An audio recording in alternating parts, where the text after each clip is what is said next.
What's happening, everyone? Welcome to the Sportscast. It's me, Andy Grams. We've got Gary. We are in the Feathers, bottom of Harris Drive on Hawthorne Road, the home of the Legged Podcast. Big thank you to them. Don't forget, get down over the weekend and enjoy a pint in here, especially now the footy is back. It's good to see you again, lad, in person. Yeah, you just reminds me, actually, I've seen the owners in Benazon. Yeah, you sent me a photo. Small world. Good trip. Yeah, good trip. I mean, Benazon was Benazon. We were only there for 24 hours. It was for a stag do. So we just hopped off my holiday and then hopped back to my holiday, which was nice. Yeah, the lad said you were a bit worse for wear. Or the group was a bit worse for wear. Oh, yeah, without doubt, right. But, good time was that? Yeah, good times, definitely, yeah. Good stuff. Right, we'll get straight into it, lads. Before we actually get onto the footy, I want to sound like a proper moaning bastard here. It's not me. Well, I'm the most pretty normal, that. unmotivated motivational speaker. So you might not have even seen this, but in the fallout of Chiesa's last minute winner, well, not last minute winner, but his late winner, his song goes off. You must have heard the song About Juventus, yeah, trying to ensure in or something. Yeah, it's a cracker song. It's a belt. I'll be honest, I don't know the song. I don't really want to know the songs. I gathered from all of the social media posts that there's something about they're all crying and sure in or something like that. Yeah, so that's how the song goes. Yeah. It's about Chiesa. It's about we signed listen, he hasn't been quality, but when you know, we sign him, we think happy days, we've got a steal here, a good player. A song's been made like, they do with every other player. You can hear them crying in, shit in, blah, blah, blah, all that. Fuck off Juve, he's a cop right now, blah, blah, blah. It's about we've kind of got a boss player. We've robbed one of their great players, blah, blah, blah, all that, right? And it goes off and it's great. You've got now a certain section of moaning bastards. One guy in particular, Tony Evans, is a journalist. And by the way, he's done this on something called Substack, where you have to pay to get his work. So he's kind of, I think, potentially done it as bait, and it's worked because it's got everyone talking. And he's basically saying the song is a disgrace, and he's referencing Heysel. As soon as you started saying, I thought, I know where this is going here. And I just think, how wrong has he got it? And how much of a kind of, listen, Scousers get a bad name as being called victims. We always kind of make ourselves be victims and things like that. How he has listened to a song about a player who's just scored in the 87th minute and got us 3 points, and the crowd starts singing about his former team. Fuck off, we've got him now. And I somehow linked that to a tragedy of fucking 30 years ago. Longer. I don't know. It's absolutely mind-blowing. And what should have been celebrating at a last gasp win in the first game of the season has turned into this kind of and it's fucking pissed me off. I've not heard nothing about it, to be honest, but I admittedly don't read that much or listen to that much Liverpool media, so probably why. No, it was as you say, mate, like it's so much Simon Jordan, I can imagine spouting something like that, just to get people stirred up, and you can, whether you like it or not, and I'm not suggesting I believe this is the case, you can make a case for it because it's a tedious link, isn't it? I know, tedious, like, it's like not even tedious, it's right on the bone, isn't it? But it's like me fucking talking about it, I don't know, trying to link everything back to me getting blown up in Afghan. It's like, you do. You do. When it benefits me, yeah. But you know what I mean, though? It's like, come on, there's no link whatsoever to Heysel in Chiesa's song. And this guy, Tony Evans, he's actually wrote an article, and in the article, he actually mentions Hillsborough in it. So it's kind of gone from Chiesa scored on a last-minute winner to then links towards Heysel, and we shouldn't be singing it, to how would we like it if Juve started singing about Hillsborough. It's like, lad, are you messing? It's like just clickbait. He's doing it for attention seeking. He's got it though, isn't he? Trying to play the victim, and yeah, but it's frustrated a lot of people as well, though. Yeah. There are a lot of people who are like, fuck off, Tony. Even Si Hughes wrote about it in The Athletic. I was gonna say I don't know him personally, and I don't claim to, but I don't get the impression there's a lot of love lost in Liverpool for Tony Evans and his work anyway. No, I don't know him really that thingy as well anyway. But that is, yeah, you're right. But anyway, that was all. Once get me moaning out the way. As a footy fan, I get it. Equally as a journalist, like it all loads. Yeah, he's got to try and yeah. And then, you know what, he might believe in, as I say, he might And it's like anything, innit? When certainly when you're writing a piece, and I can only refer to like when I was in university, you're trying to look for evidence, aren't you? And at times you're clutching at straws, and you're going, well, actually, this is why they might do it, and this is where it comes from. And he's obviously got a body of evidence there around the relationship between Liverpool and Juventus fans, which goes back to Heysel. And look, both clubs lost fans that day, and it was a tragedy. No, and I get all that, and again, like every story, there's an opportunity to write something about it, isn't it? And it's probably a good piece of work from a journalistic point of view, but it's distasteful. Well, it is good in the sense that's got everyone talking. Yeah, but it's also good in the sense that like it's creating debate, and it's creating it's emotion, isn't it? It has created debate, but I think it's a very one-sided. I think 99% of people are like, mate, you fucking. Well, you'd say 99% of people in Merseyside. You can imagine the Manx loving it. You can imagine the Southerners probably loving it. But that's the thing as well. Why have we brought this on ourselves? Like no one else, no other club in the country I saw kind of saying Liverpool are a disgrace, singing about Juventus. No one said that, right? It was our own fan base who said it. Again, I'm not agreeing with what he says at all, but that's the skill of a journalist, is trying to pulse a bit of a nothing and make it into a story and make it, and everyone's talking about him now. So, and other outlets will be thinking we need Tony Evans because he gets clicks. I seen Cy Hughes in The Athletic. He ends up mentioning it, and that's why. And then anyway, it was all over Twitter the last couple of days. But anyway, so that's frustrated me, and I know it's frustrated a lot of young Liverpool fans. Well, the young Liverpool fans, I can imagine it frustrating a lot of older Liverpool fans who were around at that time and maybe even went the game. Yeah. God, I just didn't like how I read the piece, and he's bringing up Hillsborough, and it's like, lad, we've just scored a winner in the opening game of the season. Fucking, why are you making serious links to fucking tragedies? Is it one of them songs as well? You'll know what I mean by this, and Everton fans know. Is it one of them that's kind of sang on the buses on the away games, and it's kind of sang but not really sang on the stands that often? No, it's really. No, lad, it's a belter. Oh, yeah, I know it might be a belter, but I mean, I can't claim to have ever heard that at Anfield or being that loud. Well, is it just like a little bit of a cult? So the end of last season, he's been shite, hasn't he? Yeah. He's been shite, so he's not really had his moments. So is he the song is better than him? You were slagging off everyone for singing Nunez's name, and you've come up with a boss song for another player. Yeah, you know what? Okay, valid point. I hated the Nunez one because it wasn't a song; it was just that was stupid. But again, it's worshipping someone and absolutely buzzing off. But okay. You push me into a corner here, right? And I can half get your point.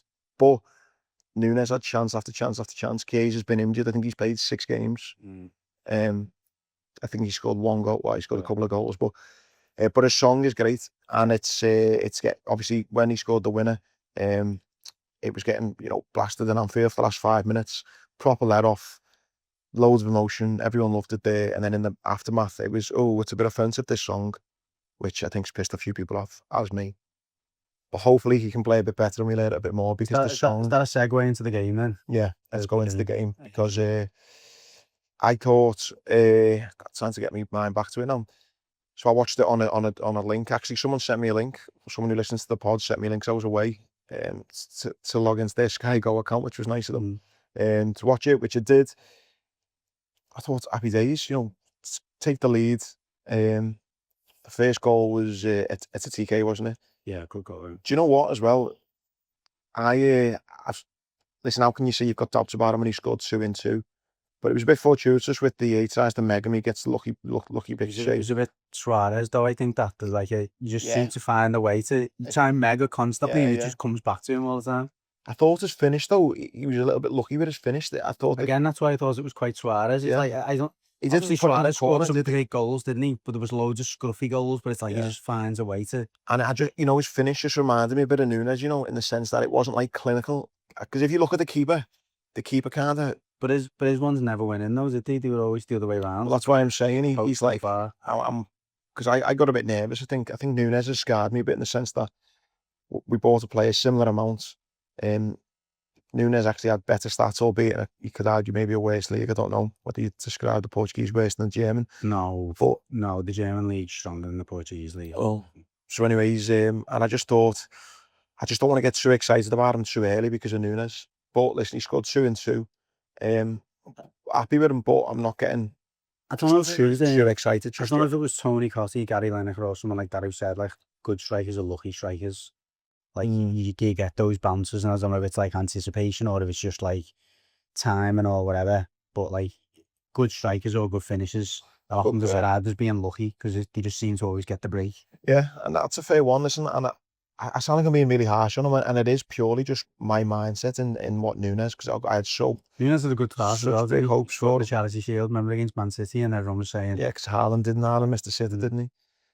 So yeah, that's what happened. I'm just a bit. I'm just keeping me. I'm not going to heap too much praise on him just yet. Albeit he's had a great start. Scores on his debut at Anfield, great. And then who was it? Got the other one? Gakpo, was it? I think. I can't remember. It seems like it's forever ago now. Yeah, it was the Friday night, wasn't it? Yeah, so it's a week ago. Anyway, yeah, 2-0 up, and you think happy days. And then they get a goal back, which I just when they were attacking, I don't know. I mean, they were doing a lot on the counter, and they have got some fast players. But I seen it. I don't know. I think it was for the second goal. And there's a photo of like Van Dijk running backwards. He's like Frimpong's miles away. And it's like, and I'm just thinking, fucking hell, like, because I think going forward, yeah, we look great, and we'll talk about the signings a bit more in a minute. But at the minute, we've got some great attacking players. I just think the biggest problem's going to be, if given that Bournemouth game is anything to go by, is almost the transition, because you've almost got, all your attacking players there. You've got your left and right back who love bombing forward. The only actually defensive players we kind of had there really was Van Dijk, Kanate, McAllister, even though he likes to go forward now and again. So you think we've almost like got kind of just two defenders, and everyone else is dying to bomb forward. And I think that's going to be where teams may try and find us out, the way Bournemouth did. That's a very and that's what I famously, fortunately didn't mention on the podcast, that famously last summer, amongst my mates, by the way, not like worldwide. Yeah, I said I predicted Slot was going to have an absolute mare, because I said he's going to try and play the Premier League like he plays touch football, throw everyone forward and just try and outscore teams. That didn't happen, obviously, fortunate views, and he couldn't have had a better season. But now that he's made signings, obviously that's a mode. I think it does look a lot more like a team that's just going to try and steamroll everyone, like he did with Feyenoord in the Dutch league. And we both know that that's not how the Premier League works, and we both know, and you know as much as anyone, that title-winning teams are built on a solid foundation. And obviously there'll be moments and times where you need to outscore teams, but generally, I think we went through it a few years ago. We were talking about, everyone remembers the goalies and the centre-backs and all that, and you do in your teams. Yeah. I watched the game, and as an Evertonian, I was encouraged, because I thought, this has got obviously some amazing ingredients, but it's also not quite as balanced as the team was last season. I think balance is the key word. And by the way, I think we're going to have some unbelievable games. Excited. Sure, yeah. I think it's almost going to be a little bit like the way Klopp was. You did say yeah. And I think I'll enjoy it a bit more this season if it's going to be like that. Listen, I wasn't at the game Friday, but everyone said, like, what an atmosphere at the end when we get the winner. I almost think as well, Frimpong, I think we said last week on the pod last week, he's not, obviously he's technically as good as Trent, but he's almost more attacking with the overlaps. Said that, yeah. So it's like, and gets higher up the pitch. Kirkers, if you saw him for Bournemouth last season, was the same. Higher up the pitch, yeah. So it's like you've almost got kind of Robbo and Trent who they could do the overlap, but mostly they put, they were good technically. Deeper crosses, though. Deeper crosses, weren't they? Whereas now you're almost going to get Kirkers and Frimpong flying past you, kind of Gakpos and Salahs. And your wide players aren't like Saka's, where they play on the inside. They play high as well. Yeah. And then if you think you've got, say, Salah, Gakpo and Etitike, they're your forwards. You've got now what was a midfield three of Szoboszlai, McAllister and Gravenberch. One of them are going to be taken out now for Florian Wirtz, who's almost like a fourth attacker. So you've got your three attackers, your attacking midfielder.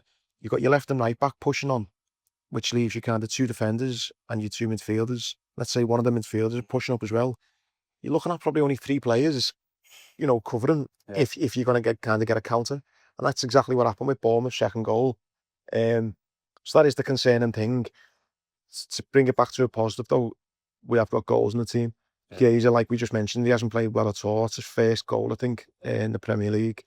You don't want to start relying on Chiesa, though, do you? His injury record for the last 5 years, even before he joined Hughes, isn't No. the profile of a player who's. He's Aquilani for me. He was like, I mean, I think that's harsh on Chiesa. Like, Aquilani actually played.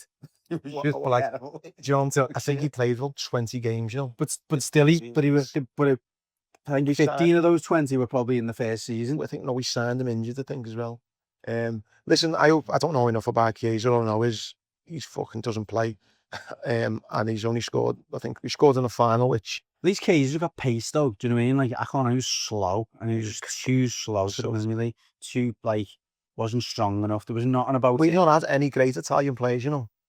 We've got the centre, the left back. I don't think the Premier League, obviously, except Zola and Vialli. Vialli and all that. Yeah, these don't roll off the tongues, really. We had Materazzi, and obviously went on to be a great player, but he got sent off 7 times in a season. Yeah, what are some great Italian Prem players apart from Zola and Vialli? No, I don't think there's many apart from Zola and Vialli. Roberto Di Matteo. Again, Chelsea brought a few of them over, didn't he, early on? Again, I remember, like, early on, these Italian players coming in, they even signed Casaraghi, didn't he? And he got injured or broke his leg or something. Yeah, there's not many. So Liverpool definitely haven't had many. Put them in the comments. So yeah, he gets the goal, and then Salah gets his obvious seven seasons. I think he's done it for now. Scored on the opening day, some records. So yeah, listen, got the 3 points. Great to kick off the new season with a win. But there are definitely concerns there that, you know, far better teams than Bournemouth, who maybe I've got a bit more about them in the midfield and transitions into attack, will definitely hurt us. But Slot done a great job last season in kind of almost having a better second half. He didn't this season. He made 2 terrible subs. Brought on Enzo and Robbo, I think it was. I think they scored it in a minute or something. Well, I think he was literally probably seeing what, you know, where the gaping holes were, and we need to just tighten this up a little bit more. Now we're 2-0 up. But yeah, it didn't work, did it? But I'm hoping that he does seem to be a manager that does change things if they're not working. So he's obviously saw that Bournemouth game he's had over now. He will have had 9 days with them to kind of really train. Newcastle, you got? Newcastle, yeah. So hope Needle. So yeah, we'll touch on it this weekend with Liverpool then. So yeah, it's Monday night, Newcastle. I think that's the reason the Isak deal is holding up. You know, they're waiting to get this game out the way. One of the reasons anyway. One of the reasons, because I think it on that then. Yeah, it just creates. I mean, it's such a fascinating situation. Yeah, it is, yeah, because everyone has kind of doubled down. The Newcastle players, particularly, like Newcastle players talking about it. No, Gordon spoke about it. Like, he's standing in front of the away hands and they're all singing like one is a bastard. Why is it a little greedy? Greedy's a bad word. One greedy bastard. I don't think I quite said the B word. Not that it's a podcast, not that it's a PC podcast or a PG podcast. Yeah, fucking hell. So Gordon's basically saying, look, we've got a really strong culture, and, you know, it hurts when someone actually, you know, does this or whoever, but we're determined to not make it affect us, and all we've spoke about is let's go out in the pitch and let our performance do the talking or whatever. And I don't know if you watched the Villa game, but they battered them. I mean, they didn't score, and obviously that's a concern because they haven't got a natural number 9 now at the club, but they absolutely, like, they done everything but score. And he was like, he literally said, he went, yeah, we can't wait to play Liverpool. Can't wait. It's going to be rocking. He'll have a fit anyway, because there was talk of him getting a move as well, wasn't it, to Liverpool? So maybe he's got a bit in him as well to prove a point. I think the game will be fascinating. I think got a lot of pace as well. A lot of pace. Well, and that's to say, if you look at what Bournemouth did, Semenyo, it's like, yeah, so I think that they definitely will cause us problems. But I think the bet to do every week, if you're going to bet on Liverpool, is Liverpool to win, both teams to score. Because we will leak goals, no doubt about it. But I think we should have enough going for. I like the fact we've had a week's prep. We've had a week to kind of go, right, lads. First game of the season last week. Okay, yeah, we got the win, but there's what we need to work on. And he's had a good, like I say, 9 days to work on it. I'd fancy us to get 3 points. What would you? I mean, would you expect there to be any changes in personnel, or would it just be like? I'd like to see Bradley play. You know, I thought. I mean, it's concerning how many times he gets injured for a young lad. But I think Bradley, you know, deserves a go. No, Frimpong's played the Charity Shield in this one. I'd like to see Bradley play. I think Bradley's a better defender as well. Gordon would be licking his lips playing against Frimpong. I know. because there's just going to be holes. And it's not even going to be the 1v1 because he's quick, isn't he, Frimpong? But I just don't think he's just going to drift off that many times that Gordon will just have acres of room. Yeah, I don't think he's a great defender. I think he's very Trent-esque. That's what I said, didn't I, last week? I think obviously different because he's quicker, but he's still going to have the same problems with him. They'll give you loads going forward for. So I wouldn't mind seeing Bradley playing if he was back from injury. I think Kirk still, gets a start. Van Dijk and Kanate in the keeper. I think you might see Gravenberch coming back in.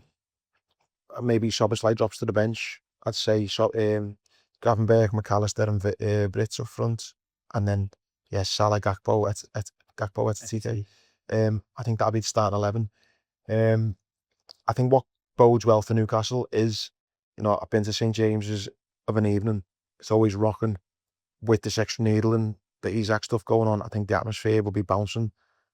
That's obviously going to go in their favour. It'll be a boss game. It should be a boss game. I reckon though we should have enough for a 3-1, I'd say. 2-2, I think. 2-2. I think though, mate, mark my words, I think we will have a lot of classics, if you like, involving Liverpool this season, just because the way they play the 4-3. Imagine that. And then go on then, and we'll just finish off then on Liverpool before we get on to Everton, on the kind of Isak situation and other transfers. It just seems mad how they've all just doubled down so much, like to a point of I can't wait to see what happens. Just what happens. It's like a soap, really, isn't it? It's like I don't know. Imagine like kind of being so like stubborn, and then someone's gonna end up. It's gonna be the last day of the window, isn't it? When like literally, I can almost imagine the boardroom or whatever, Eddie Howe sitting there going, look, we need to book, and culture's important, this, that, and the other. And going, all right, Eddie, we'll back you. We'll find a solution. Blah blah. And it's gonna get to that last day, and they'll be like, Eddie, come in. And it's like, listen, we cannot sit on a £100 million asset and have them sweating in the reserves and risk losing at some point, either on a free or for half the price. I get that, but the one problem would be if they left it last minute, they haven't got a replacement, have they? Unless they kind of get a replacement on the last day as well. That's what I mean. I think that you would imagine again the hierarchy having the conversations with the director of football saying, look, you need to line up 2 or 3 viable replacements that we can get for this. We can just press the button on as he goes. Well, there's talk on Visser, isn't he, them getting them? But again, he's doing the same thing that Isak's done. He's dropped tools, deleted all his Brentford stuff and all that. I just think it's this day and age. You saw with Trent, you've seen it with Kanate, you've seen it with Isak, with Visser. I think if a player wants to go, unfortunately, whatever contract you've got, it's very difficult, isn't it? I don't know what they start doing. Like if Isak doesn't get sold, did they just fine him wages? Did they what? I mean, I know if he says he's not playing, or he's like saying I'm not coming to work, isn't it? Like, I don't know. It depends. I think he'll stay at Newcastle until January. I think we'll get him in January. I think, but I actually don't think. I don't think he'll go. I just think Newcastle's statement that they brought out on the back of what he said. But they all that's what I'm saying. The message, isn't it, that it then gives to other players to go up. They'll fold like they did last time with Isak.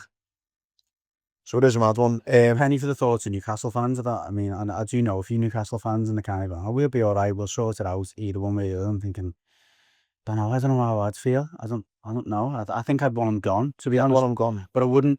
In fact, I tell a lie, I did speak to one Newcastle fan who works for me, and he said, I want him gone, but I don't want him to go to Liverpool. I think that's like, I know that he's adamant, I only want to go to Liverpool, but I get that as well. But no one else has got I don't think in the market has got the funds and got that gap in the team to fit him in. Here's a mad one for you, right? I saw it on a podcast. Who's the keeper who does one? The SPORTCAST, is it? Yeah. Right. So it's not my idea before anyone jumps down my neck, but it is an interesting debate. There seems, and this is no disrespect to Newcastle, I've been up there a few times, I love it, great night out, lovely people, lovely place, so this isn't my thoughts, but there seems to be a bit of a problem getting players up to the northeast. Oh yeah, there's whether that's location, whether, far from London, the capital, I don't know, but I see in a kind of theory, how would you feel if your club relocated the training ground? You'd be asked. You wouldn't be asked? No, not at all. Really? When was the last time you went to training ground? But I just think the training ground, so for example, you look at Liverpool's, It's got scousers who are working there. It's got people of the city. It's got a feel of the city. It's got a feel of the club. They would still maintain the training grounds. It'll be their academy, wouldn't it? No, but I'm saying if you said to if you said to Isak, look, sorry, the players. Newcastle want to sign someone, and he goes, oh look, at Gumball, it's too far away. Yeah, I wouldn't mind being a bit more closer to London. And he said, well, it's all right. Actually, our training ground is in London, and all we do is every Saturday we just get a flight up to Newcastle, so you can live in London. And it's so is it still? I get from a traditional fan's point of view, like they're detached from the city. They don't know they can't get and you hear it, don't you? Like when we had derbies there, you hear both sets of players saying, "Oh yeah, stopping to get petrol and everyone's going, everyone's cheering me up and all that." And you wouldn't get that, would you? You hear Ferguson telling his stories about like how the city just welcomed him straight away, and he become like an honorary Scouser, if you like. You wouldn't have none of that. No, but as you say though, it's changed, doesn't it? Social media now means the players don't have to directly interact with the fans to get a connection to the, you hear Grealish saying as soon as he signs, oh yeah, all the messages I've had from Evertonians have been replying to him and all that. So there's an argument to say that players don't interact with that's not a secret. They don't interact with the public anywhere near as much as they did in the days of Ferguson and whatever, do they? You don't see players out anymore, apart from maybe having a meal every now and again. And you seen an interview with Klopp recently. He said, someone said, you miss Liverpool. He said, I don't know what Liverpool's like. I never went into the city. So it's not as if like... Yeah, that's a classic example. And nobody was as synonymous at the time as connecting with the fans as Klopp was, really. So... But I just don't know how people would feel, though, if Liverpool's training ground was in London. I wouldn't personally be asked, but I can imagine a lot of fans being bitter and twisted about it. And the minute that the results aren't going for you, it's like, our players don't care. They're just swanning off to London as soon as the game finishes. Oh, yeah, that'll be it. Yeah. But it's an interesting theory, and I think in this day and age, I don't think would be the most shocking thing to happen. I think... Exactly what you said. I think a lot of people wouldn't like it at first, but if you relocated Newcastle's training ground and suddenly they're top of the league, and suddenly they started winning things, I wouldn't care. Yeah. No, you wouldn't. Move us and scam or something. But I wonder how many players though went to sign for even. I know the Northwest now is maybe a lot more popular than it was back in the day, but there used to always be the thing of players want London. Like I wonder how you'd feel if like your club had nothing to do with the city, but every Saturday you get to watch them. Well, when you've got talk of games being played in America, fixtures and all that, and in Saudi, Spain are doing that. They built Bilbao and Barca, I think. Yeah, Barca have been given permission, haven't they? So when that's happening, that's what I mean. That wouldn't be no shocking thing, would it, to happen in the last 10 years when you've got talk of again games being played in Saudi or America, actual fixtures, an extra fixture, just for commercial reasons. So there you go. That's it. All forward. Good idea, Fozza. All right, let's go on to Everton then. I decided to give a bit of banter when the match was on to you and a few of the blue mates I've got. I think you're lucky that there was a dodgy decision that's took the kind of talk away from how bad you were. No, I don't agree with that. The first half we were terrible. I can't say I was surprised by the way the first half went. Leeds flew out the traps like you'd expect a newly promoted team, particularly Leeds team. They've got a great fan base as well, yeah. But if you watch that first half back, and I've watched the first back, they had a lot of shots. There's a lot of dominance in our third. But it looked like no disrespect to Leeds, it looked like a championship team in an FA Cup tie playing at home where they just threw the kitchen sink at it. But there wasn't really any great chances. There was one really good chance. There wasn't any great chances in there. I mean, don't get me wrong. I was furious by the first half performance in terms of how disjointed we were and how we weren't able to beat that press. But then when we settled down in the second half, and again, I don't think you watched the match, you were just looking at the stats based on your messages to me. I watched the first 20 minutes, first 25 minutes of the second half, and it looked like it was a Premier League team had settled. We made a few changes, a few tweaks, and Leeds had no ideas then. Again, they had a little bit of a last 10 minutes where they threw some players on and started putting crosses in the box, but it wasn't a clinical Premier League performance for me. It looked like a team that was just riding a wave, and a team in us that's still missing 2 or 3 players. Crucially, a forward you can hold the ball up, and obviously Brandtwaite got injured last week, which hurt us in terms of having to play Garner left back and all that. So yeah, listen. to be clear, it was a poor performance from us, but I don't think I don't buy into the narrative that they absolutely murdered us and Well, I think got out of jail. I think you were the first Premier League team to not register a shot on goal against the newly promoted side since '96. Yeah, again, it was a poor first half, but I think we've had worse first halves on several occasions. Got something maybe. Yeah, I don't know. Listen, you can buy into the stats. Look, there's no two ways about it. The stats tell you that we were not in the game first half. We weren't. We were just trying to hold on and kind of let them. And I actually think that was partially the game plan. We just went, look, they're going to fly out the traps. Let's just give them 20 minutes, 25 minutes, stay deep, defend well, and then we'll get into the game. And we just didn't do that second bit. We just couldn't get out of our own third in it. And when we did, we didn't have any ideas. Every time Ndai got the ball, they had 3 or 4 players around him, and he just couldn't get a break. So the game plan, fantasy Ndai, I know, when I was a bit gutted when he... The game plan from Farke was spot on. They literally, identified that a lot of the good work, particularly the creativity in the final third, goes to Ndai. And until we brought Grealish on, they could just literally double up or triple up on Ndai, and they knew they'd be all right. Bournemouth had to play, which isn't ideal because Guy normally plays in that deeper role, and it meant the Guy had to play further forwards, which he's not comfortable doing. As I say, James Garner was left back, Michael Keane's playing. There's so much about the team. You're thinking, this is not what we need or want. Is where a hard done with the penalty. I think I've seen people still saying it is a penalty, and I've seen people say it's definitely not. I think because he's kind of trying to lean, and you could argue he's trying to lean and get his body away. Yeah, body. But the problem is though, if you lean your torso, the first thing it's going to hit is your arm, isn't it? So yeah, but the rule was, and it is still, and it's been clarified. It's like your arm needs to be outside of the silhouette of your body. Have you seen the picture from behind? No, behind him, from behind the goal, you see his hands is almost coming out of this side. It's that far behind his back.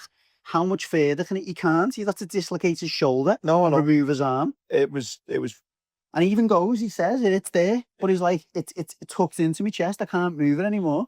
I think it's unfortunate, and I think, the Prem's been back a week, and you're already seeing the one with TK, where he's actually tried to grab the ball, and that's not a handball. But yeah, it's. Someone said something to me through the week. I can't remember who it was. But they said, if the referee wouldn't have given the penalty, VAR wouldn't have given it. Do you know what I mean? If that was one that the referee went, nah, his arm's too close to his, I think the VAR would have went, yeah, you're right. But the fact the referees give it, and the referee said, yeah, I can see he has his arm behind his back, but it looks to me like he's I don't even think it was the ref. It was the linesman, wasn't it? I think that give it. The ref gives it. Is it? Yeah. The ref goes, he might look over, but he goes like that and points to the spot quite quickly. But then when I seen the replay, I was like, it's definitely getting overturned now. Yeah, when it went to the replay, I thought, yeah, it's getting overturned. But the same way I thought the other one for Liverpool was going to turn into a send-off. In a mad way, and this might sound like a crazy thing to say, I'm almost glad we didn't get out of there with a point and we got beat, because that approach and that team won't be good enough to I'm going to say won't be good enough to, I'm not saying won't be good enough to stay in the league, but it's not going to be good enough to meet the expectations of the fans this season. Like, it's not. So I think by us getting beat, I kind of disagree with what you say. Yeah, I'd have almost went it the other way. Like, if we'd have got a draw there. If you've been quite lucky and come up. If we got a draw, everyone's going, newly posted 0-0's not a bad result. Leeds away. Leeds are going to be, flying, absolutely buzzing. You'll take a 0-0 away, at Leeds most days of the week. But the fact we got beat, all right, in slightly unfortunate circumstances, we've still got beat. We've still lost. And now fans are going, well, forget about that. Personally, Everton fans are moaning about it, but most of my mates are saying, you know what? Hopefully you can't overanalyze that, because it is what it is. It's a decision. It's the laws of the game. They've got it wrong, not us. But what you can analyse is our approach to the game and what we can do better. And there's a lot of things we can do better. With that though, listen, you know the squad better than me. Is there like a lot of changes you can make? Because it seems like the squad is so thin to kind of get those changes that you want. Straight away, look, nobody's happy. Probably not even Michael Keane that he's starting games. Michalenko's fit, so Michalenko comes straight in at left back. Straight away, it means Bournemouth comes out. and Ghana guy drops deeper. You know, Ghana's in there, and then you put straight away. You've got players who can handle the ball a lot better. You would expect that some Brighton are going to come to Goodison wanting and almost expecting to get something from it because they're that type of team. But you're going to get more space with Brighton. They're not the same team off the ball as Leeds are. I think it's going to be a bit more of an open game. And probably playing more into the hands of David Moyes in the way that he likes to play, like conceding possession but not conceding space. I think that change alone, Mykolenko coming in and allowing us to play a more balanced midfield, makes a difference. It's the forwards, centre forward position that I'm most worried about at the moment. It seems like we're having the exact same conversation I think we had when we first started doing the Sportscast together. And it's like, we haven't had a centre forward since Lukaku. So end of story. I know Calvert-Lewin obviously had his moments, but whether it was through injury or not being able to at the back of the net, he's not the centre forward. He's not a Premier League centre forward. No, in my opinion. And it's like, and I've said this to you a number of times over our friendship. It's like, it doesn't matter how good Pickford you may think Pickford is, or your defence may be. If you've not got anyone who's going to put the ball in the back of the net, you need to hope all your defenders have whales every single game. And the hope that you nick something. And we talked about this last week. I do believe we have got players who will get us goals, but they need a focal point. So I don't necessarily buy into the argument that we need a striker to get 15, 20 goals this season. Because I think if we bring us on another attacking midfielder in who scores goals as well as Keane, Dewsbury Hall and Dye and Grealish, I think we've got players that will chip in with goals. But we need a striker who's able to hold the ball up, that they can play off, that they can, we can win that first ball for them to get the second ball. And Beto, for one reason or another, isn't that player. You can't hold the ball well enough, but you can't build patterns off him because you never know what he's going to do. You have seen that. The young lad who's come in isn't ready by the looks of it. Is this the Spanish lad? Yeah. No, I haven't got his name. Big tall black lad, wasn't he? Yeah, from Villarreal. Yeah. I'm gonna say, keep thinking Moise Keane because that's who he reminds me of. Oh my god. Anyway, he's not ready. What do you mean he's not ready as in fit? He's just quite raw. So like, if you watch the game against Roma, ball comes in. His best moments were when he's peeling off the last man and he's like, he's backing in. He's just a little flick around the corner. Do you know what I mean? He's just he's not doing the basics well enough, and he's not like leading the line. He's kind of doing the fancy stuff and the things that you would expect from someone coming off the bench. He looks like a player who can make an impact off the bench. I also think as well, listen, I've never played it at that level, so I don't know, but I'm thinking if you're an attacking midfielder, whether it's in Dye or Grealish or Dewsbury Hall, and you're kind of putting it on a plate to these players, and it's taking fucking, 10 chances to get a shot on target, I think that's where it starts causing like... It's not necessarily that. I think, again, I compared it last week to, Antonio for West Ham. He didn't even get in the box that many times to score goals, but you put the ball up to him, he holds the ball up, he brings players in. I think that's what Moyes is looking for of us. I don't think he's expecting it or trying to ask for, give me, 70 million to buy someone who's going to score and hold the ball up. I think he genuinely just wants someone to be consistent and to build things off. But like the Leeds game, the most damning, but also the best evidence you can give for what we need is Grealish gets the ball, Susie's come on, he's like in our own half, inside left, takes like 2-3 players on, plays the most basic 10-yard pass into Beto, and it bounces off him. And like, if that wasn't an illustration of like how frustrating it's going to be for those players, as you say, when it beat Keane, Dewsbury Hall, or... And I don't think it's... Tieno Barry it is, by the way, Tieno Barry. No. I don't think the likes of Grealish going to be fuming this week, but I think if it gets to kind of December, January, and Grealish is playing really well week in, week out, and he's putting the kind of assists in and his work rate, and there's no end product, I think that's when it's like... Oh yeah, I think he's got... Yeah, I was speaking to someone from Man City yesterday, and just obviously not, it wasn't anything confidential. He was just saying like Grealish is a quality player, and he played at a high level for a number of years now. People comparing it, and it was an interesting point, saying he's going to be made up because it's going to be like what he was like at Villa. When he was at Villa, he'd never played at that level, so he was used to what he gets at Villa, and you have to work harder to make chances, and you have to do this and do that. He's now played at that level for so long that his expectations in terms of what the It's gonna be basic things, interesting, yeah. the things, the basics that people should do is through the roof. And you know, I wouldn't say it's quite as bad as what Rooney compared when he first come into the team and said like, I knew I was better than all of them straight away. But I don't think he'll be that far off that in some instances, and certainly be looking at the forwards going, listen, Gaffer, these aren't good enough.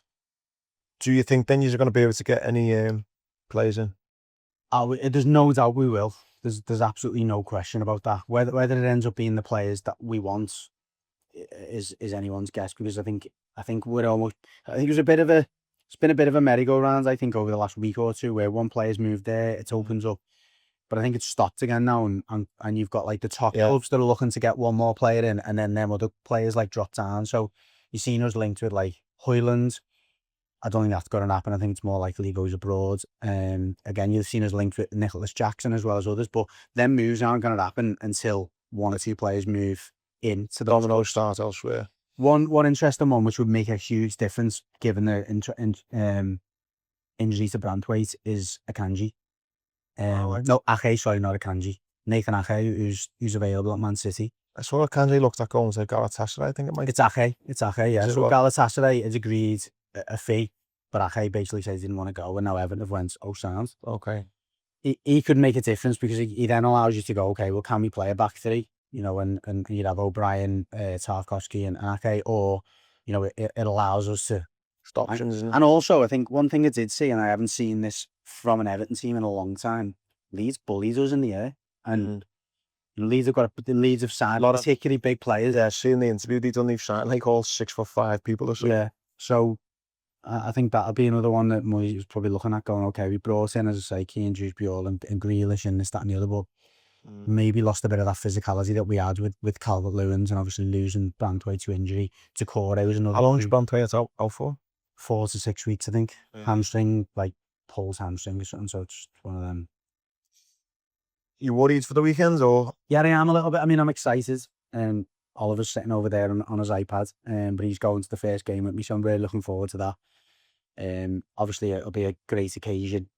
From a results point of view and performance, I can't say I'm not a little bit worried. I think there's definitely spoke about balance reviews. There's a huge lack of balance going the other way for Everton. We just haven't got enough. But I don't know. Hopefully, the occasion is one that plays in great enough and that it gets us over the line. But I think it's going to be a tough one. My head's set saying 1-1. I think we probably get an early goal and then maybe look to protect, and it maybe comes from a set piece.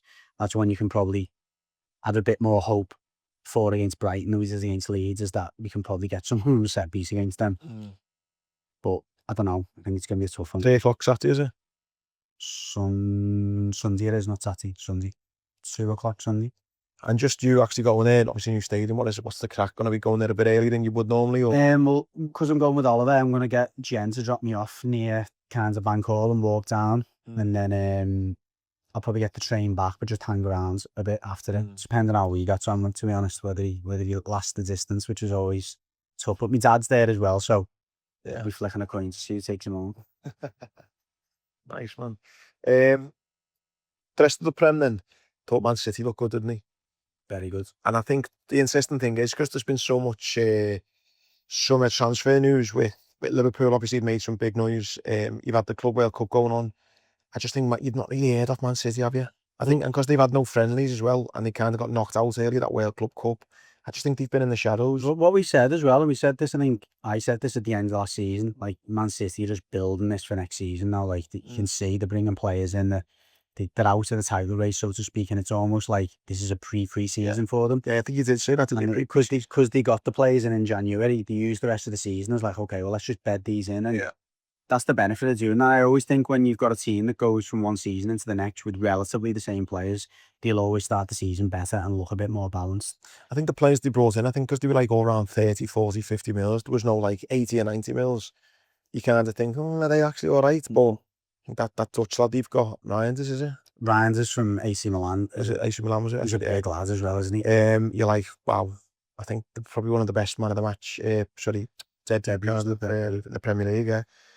They were concerning. I was a little bit concerned about Chelsea. I thought, they'd be, really good this season. I thought they'd fly out the traps through the Club World Cup. They were poor, weren't they? Yeah. Really poor. They had a bit better second half, but they surprised me a lot. I thought Arsenal looked solid. Solid, like it was a similar Arsenal performance. To grind it out, I thought they'd done well, 'cause I thought United played well. Yeah, nice were all right, but I think the United fans are a little bit too encouraged by that. I'd still be.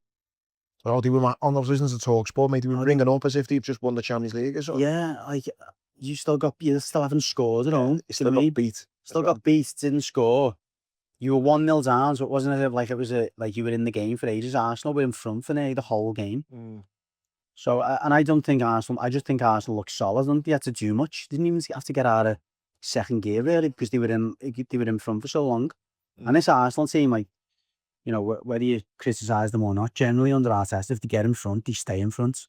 Like, I think sometimes the problem is when they go behind, they sometimes are not positive enough and whatever, and they get a bit lost.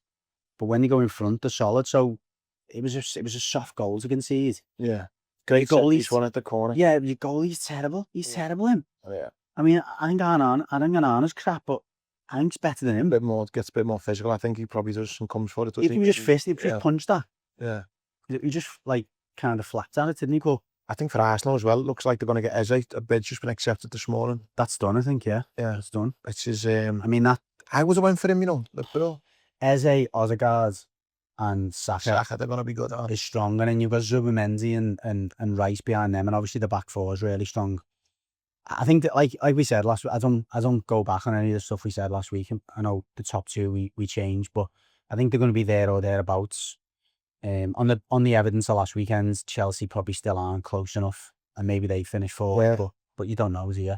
They've still got a lot of depth in there. But like I said about Liverpool's, I do think, looking at how good City looked, Arsenal, you know, getting a result at Old Trafford, Liverpool, the drama, I do think it will be an exciting season. I do, yeah. And with the three teams coming up, not looking as poor. They don't look as poor now. So it's going to be that. Sunderland surprised me. That was a great result. Yeah. But I did say, I did say how poor I think West Ham will be this season, and I'm not having Potter. And I think that was another demonstration of that. Well, I think Wolves and West Ham, which you both kind of said, I think last week, didn't we? I think it's evident that they will struggle.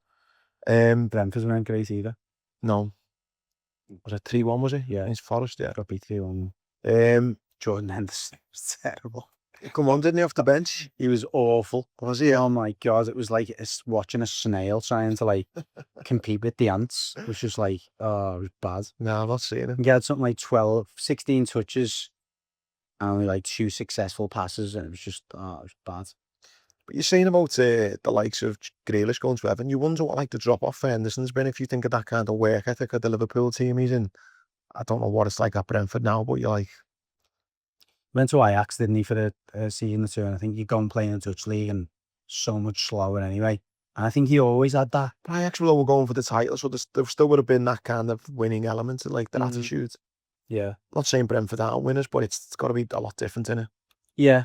I don't know, but listen, what is he, 36 now anyway? So he's got a lot of miles on the clock, hasn't he? He's put a lot of miles in Henderson. He's not like a player who's been playing at 50% and... No, and he's running all the time, if you like, as well.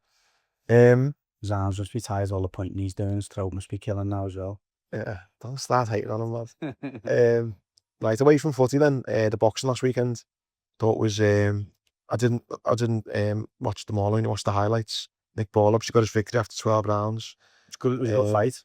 But I think from what I've seen and the highlights, I've seen the lad he fought just got a lot of plaudits for sticking in and giving it to him. Yeah. But I think he won every round, I think, didn't he? Yeah, I mean, it was a wiser scorecard than I think was deserved. But there was no doubt, you know, the ball was, you know, it just wasn't as wise on the scorecards as the judge made. I think one of the judges had him by 3 or 4 rounds, and that was about right. And someone else had him by 7 or 8. But that's not nice. Nonetheless, it was a convincing victory. Like, I mean, Moses Atoma stole the show though. It was just frightening. And I've seen so much talk about whether this was, whether he really was, you know, that kind of good, or whether Dillian was, you know, is maybe just past it now. I don't know. Dillian White, no matter what you say about him, he's a strong. He takes big punches. Do you know what I mean? And he's got this weird like little guard, but he was just punching through his glove. Yeah. You could still see it was hurting him. It was quite calculated as well, wasn't it? Yeah, he wasn't just lashing. Yeah, lashing out, as you say. He was picking his punches, and I think, the gonna be a big heavyweight division's on notice now. There's no doubt about it. I'd like to see him fight AJ. Yeah, AJ or Dubois. I think I'd normally say at this stage maybe that's a little bit too early, but Well, you would, wouldn't you? But then you're thinking, who else can he fight? maybe a Filip Hrgović would be a good test because he's another big lad. But again, I still see him taking him apart because he doesn't give you enough back. So he needs someone who's going to believe that he can he can beat him. I just think with age being on his side as well. How old is he? 22? 20. 20. The rest of them are all in their 30s. Yeah. It's like, he's going to be reigning that division for a long time, isn't he? Yeah. I mean, Dubois is younger. I think Dubois, what is he? Dubois still in his 20s, isn't it? 26 or something. Yeah. That's not old at all for a boxer. No, but it's 7 years younger than him, he's got on them. Yeah. I just think, I couldn't believe when he was only that age. No, I'm looking forward to seeing what the next match that's made is and whether they're a bit more careful.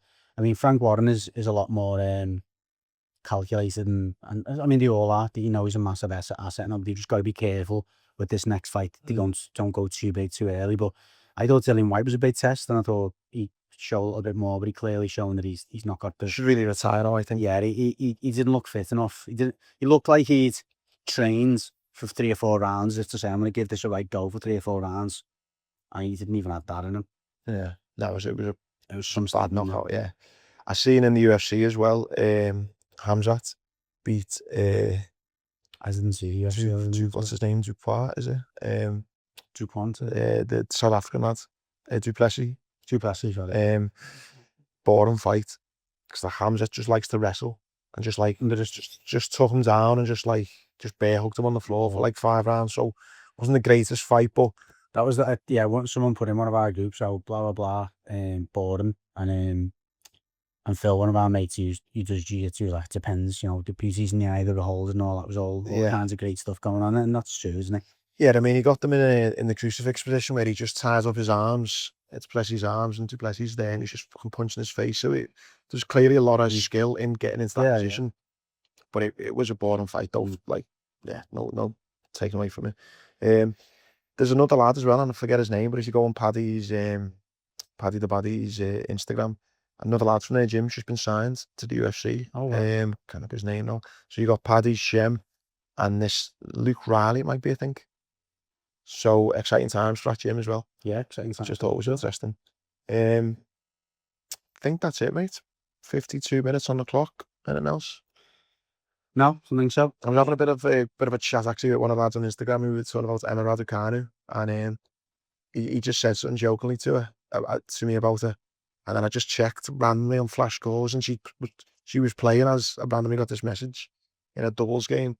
She got smoked in that as well. So it's like whatever she tries. She's playing with someone. Nadal. Not Nadal. Someone. Alcaraz, isn't it?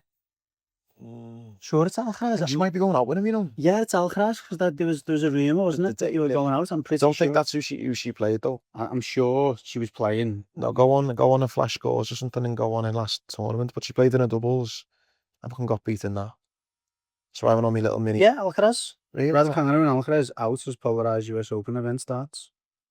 There was Alcaraz, and now they can't get a better partner than that. She just needs to be grateful that she's good looking and she's made a few quid off her modelling career because the tennis court, it ain't happening.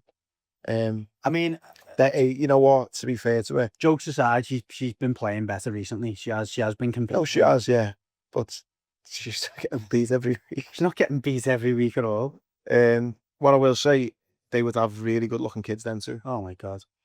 Let me have a look at. Sorry, just before we do. I'm not having this. She's been getting beat every week. She hasn't won anything. She got beat by Peluga. I think that was the last singles game. But she's number 1 in the world, I think. Yeah, she is. Exactly. So our last, 1, 2, 3, 4, 5, 6, 7, 8, 9.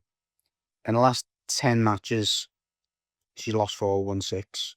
Yeah. And going to doubles though as well. That's including the doubles? Oh, no, it's not, sorry. I mean, she's not a doubles player, is she? No. She lost against well, it was Pagula and Jack Draper who they played against. They're no mugs, like. No, of course. And it must have just been an exhibition because it was only up to four games. But you're playing doubles, right, against Nadal and Raducanu. Who are you hitting the ball to? No, Alcaraz and Raducanu. But still, yeah, but yeah, it's like paddle, isn't it? You just tie smash the one cat one player, yeah. So unfortunately, I don't think she could continue doubles either because it's just giving me more ammunition. Right, Gary, thanks again. No, thank you. If the sound is dodgy, it's because we had a little malfunction I did with the microphone. So apologies for sticking with it. And we're going to get some footy selections out. We'll do a few tips. Defo was going to say that actually. On Patreon. So if you want to support the boys and keep the pod going, a couple of £1 a week, sign up on Patreon. The link's there, and we'll give our footy tips for this weekend. Thanks again for the support. Please like, comment, share, and we'll see you next week.